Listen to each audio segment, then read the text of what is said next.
નામદાર હાઈકોર્ટના 13મી જૂનના હુકમ પ્રમાણે રાજ્ય સરકાર શ્રી દ્વારા 3 સિનિયર ઓફિસર્સની ફેક્ટ ફાઇન્ડિંગ કમિટીની રચના કરવામાં આવી છે, જેના અનુસંધાને આજે ફેક્ટ ફાઇન્ડિંગ કમિટીના 3 સભ્યો શ્રી પી સ્વરૂપ, શ્રીમતી મનીષા ચંદ્રા અને શ્રી રાજકુમાર બેનીવાલ અમે આજે રાજકોટ આવ્યા છીએ.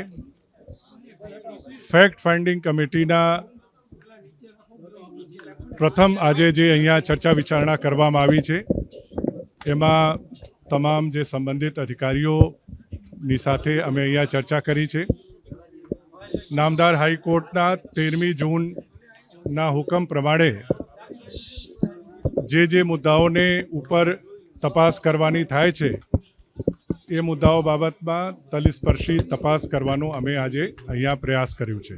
આજે અમે અહીંયા ફેક્ટ ફાઇન્ડિંગ કમિટી તરીકે માનનીય પોલીસ કમિશનરશ્રી, મ્યુનિસિપલ કમિશનરશ્રી, કલેક્ટરશ્રી, town planning officer, chief fire officer સહિતના સંબંધિત અધિકારીઓ સાથે મુલાકાત લીધી છે અને જે ટીઆરપી ઝોનની જે ઘટના બની ગેમ ઝોનની, એ બાબતમાં નામદાર હાઈકોર્ટના હુકમ પ્રમાણે તથ્યના છેક સુધી તહેમાં જવાની અમે કોશિશ કરી છે.